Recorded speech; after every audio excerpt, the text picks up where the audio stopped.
Hey guys, this is episode 1, the audition. And so basically I'm going to break this up into 3 categories. The first category is going to be preparing for the audition. The second category is going to be the day of the audition. And the third category is going to be the audition, like during the audition, like what do you do during the audition? And I'm going to explain it in as much detail as I can. Get you prepared, get rid of those nerves, because I can relate much. I have an audition. Today is December 10th. I have an audition December 16th, and I am freaking out, and it's 6 days away.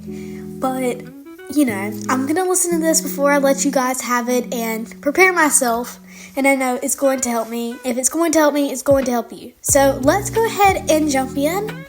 So the first category I'm going to cover is audition preparing, like preparing for the audition. And I'm going to start off with the basics. Number 1, practice your song/monologue every day. If you're not prepared, you will not get a role. Please trust me in this.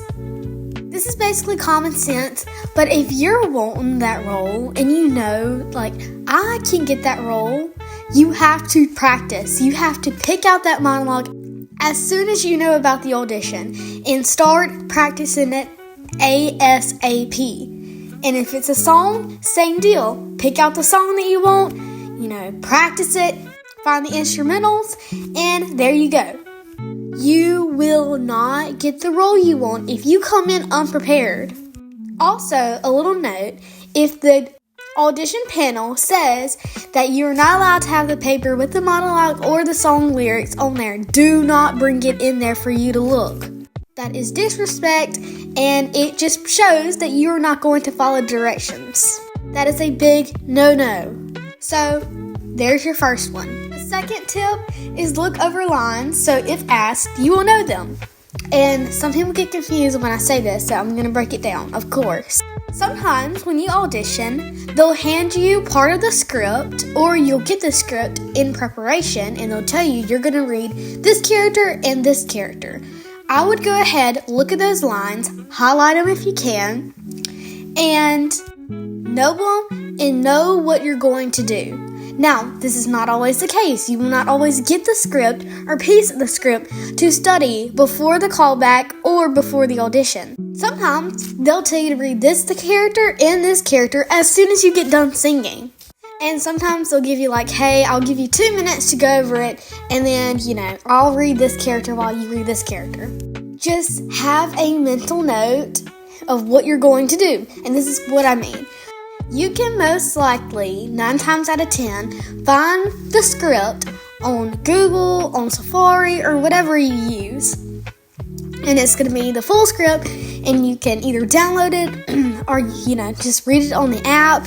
I sometimes take screenshots so I can have it and not have to look at the website again.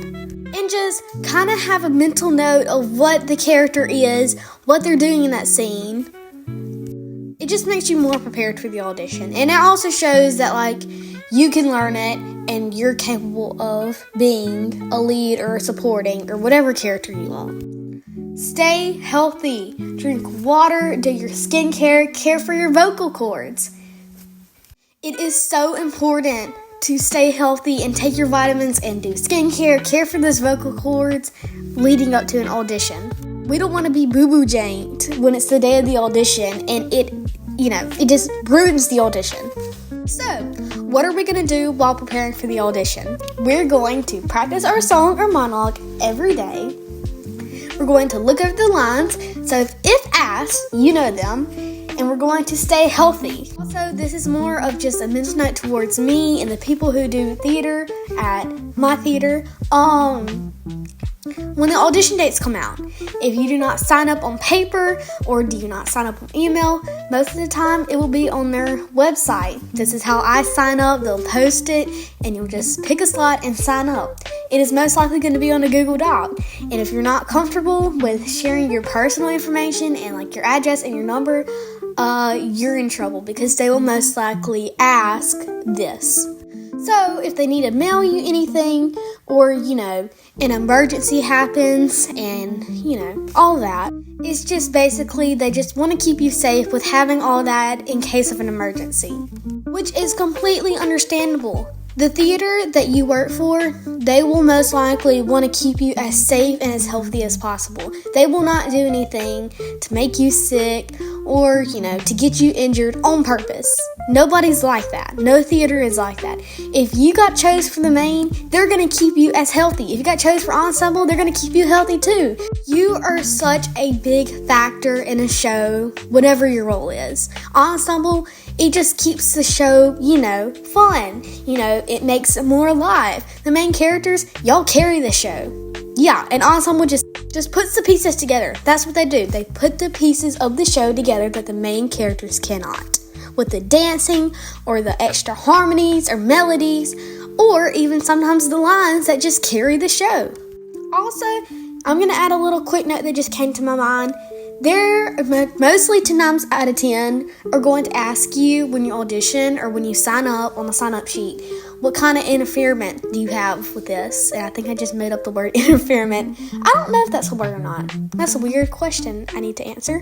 But they're going to ask what interferes with practice on your schedule. And if you put NA because you don't know what's going to come up, and then your friend decides to get married a month after she got proposed to, and, she asks you to be in the wedding, that's okay, as long as you let them know as soon as possible. They mostly cast you on 1, your appearance, on 2, how well you act, and 3, what's your schedule like. Because if they want to give you the main, but you're gone for 2 whole weeks out of the 5-week practice, they can't, because that means, you're not going to be as prepared as they want you to. Because you're only going to have 3 weeks of practice, and one of that week is Tech Week. And Tech Week is when you have to know everything. So before you audition for a show and you know that you want to get a lead, please check your schedule. Please. Because I don't want your heart to be broken when they don't give you that. And the reason why they didn't is because that your schedule is too busy for you to be a lead. And that happens sometimes. Anyways, those are the tips that I know how to prepare for an audition. If there's anything else, just drop it down in the comments and, be helpful to the podcast and to the people who are about to have an audition and they're a nervous wreck, because everybody is the first time. Enough yapping about the audition, preparing for the audition. Let's go ahead and move on to the day of the audition, which is probably the worst day when about to be in a show, because it's so nerve-wracking and you feel like you're messing up on everything, but clearly you're eating it up. But let me help you. So on the day of the audition, make sure you're drinking plenty of water, stay hydrated. Hydration is key, and I'm going to say that a lot. If you don't have time to go home before your audition, bring a change of clothes, because I'll explain that later. A brush for your hair, a toothbrush, and if you're going to be in somebody's face, some mint mouthwash, because we don't want stanky breath. Mint mouthwash is the best thing that has been invented. But anyways, for kids that are in high school, middle school, elementary, college, whatever, get all your work done. Get your homework done, your studying done, in the little time that you are given. Practice and review the lines, the monologue, or the song that you're going to do. Because if you don't practice before that audition, it's mostly going to slip your mind. I've done it. I haven't practiced before an audition, and it just left my mind during the audition. Luckily, I still got in the show because they realized I'm only human after all.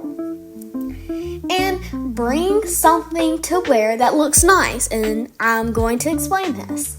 So when you go to an audition, it's going to be professional. This is like a job interview. It's just a job interview for a musical.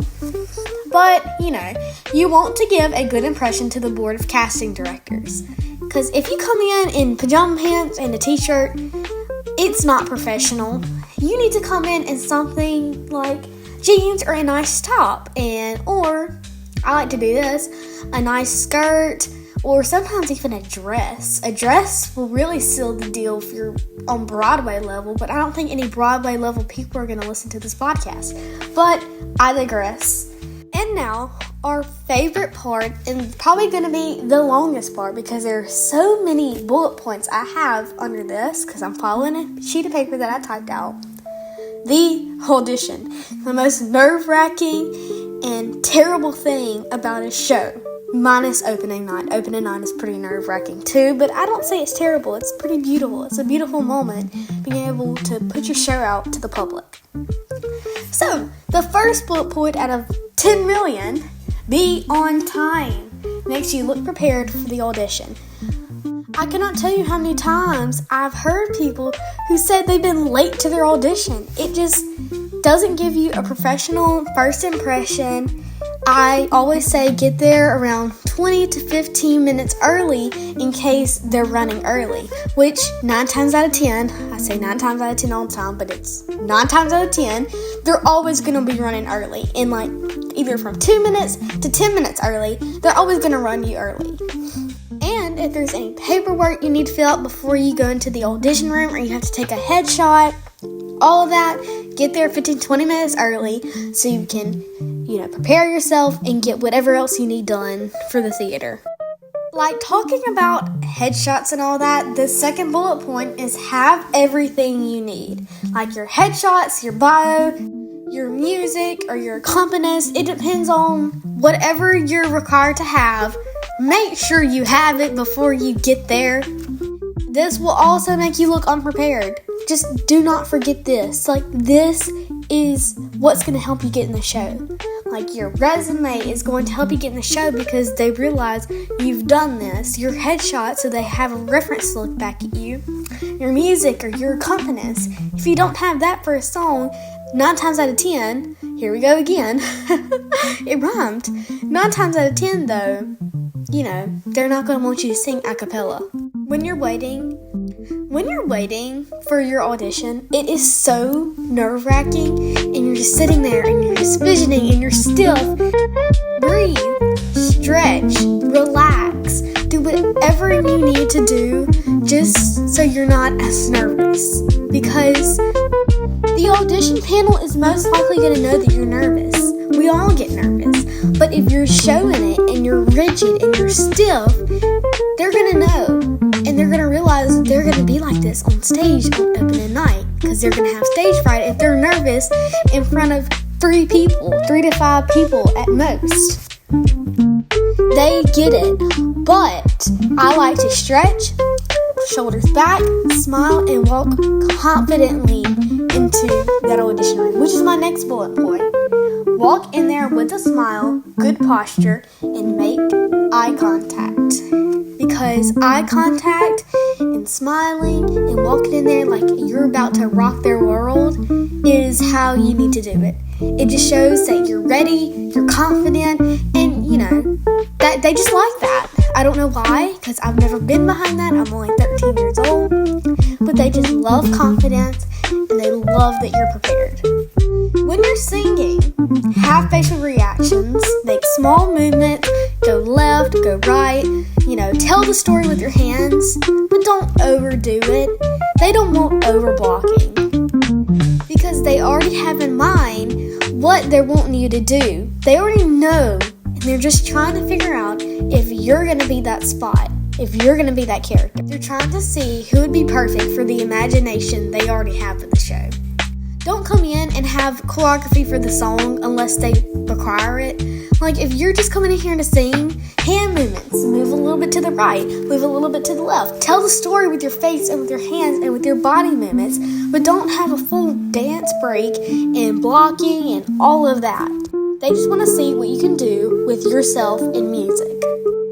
I should have put this in the audition preparing, but somehow it got into the audition. The other bullet, if you're doing a monologue, make sure that you know it 100%. You will not have the paper with you in the audition room. I cannot stress this enough. Put that in parentheses. Apparently this is important. Dang. So make sure you please know the monologue. It is just another level of being prepared. It makes you look prepared. It makes you look confident. And it's just better. And if you did not know about this audition until the day before, they may allow you to have the paper. But don't have your nose all cramped up in it. Have it to the side. And if you slip up, just look at the paper and continue on. If needed, just take a beat. A beat always makes it more professional and not that you're slipping up. They're going to ask you questions, and if you're going to answer these questions, please use proper grammar, be formal with it, and politeness. Don't act rude, don't have slang talk, and make sure that your eye contact is still eye contacting, if you know what I mean. Always make eye contact. I know it's nerve-wracking to look them all dead in the eye, but also you look confident. You don't look shy doing it. I know this is all stressful to take in, and the audition is the most stressful part, but I have a little breathing technique. I breathe in for 5 seconds, and then I let it all out silently, so not look like you're meditating in front of them. If you stutter or stumble, keep going. It happens to the best of us, because we know we're all human. If you stutter and stumble, it's okay. They know you're human, and they know that you're trying the best you can, unless it's clearly obvious that you're not. Yet, do not apologize for any mishaps. It may throw your focus off. Instead, I would like to take a beat and continue. The casting board knows how fearful and how overwhelming this may be. So let me give an example. So I'm going to act like I just messed up. I would not say, "Oh, I'm sorry, let me continue." I would just take a beat and then start off where I left off. It just shows that you know how to handle with a mishap. That was my last bullet point, and I can't believe I got through that in pretty much 17 minutes, because we're at 16:45 right now. But anyways, thank you so much for listening, and I hope you move on to episode 2, which is starting in just a few seconds. In the next 2 episodes, I'll be talking about finding the perfect monologue and the perfect song for your audition so you can slay the day away, of course. Again, thank you so much for listening, and make sure to subscribe and like so I can continue doing this after this season is out. There you have it, all the tips and the tricks I use to slay the day away in an audition. Because they're most likely going to cast you if you have confidence, you're prepared, and all these other things that I said. The perfect material to get that perfect role that you've been wanting to get, either from Broadway to your school theater or your local community theater.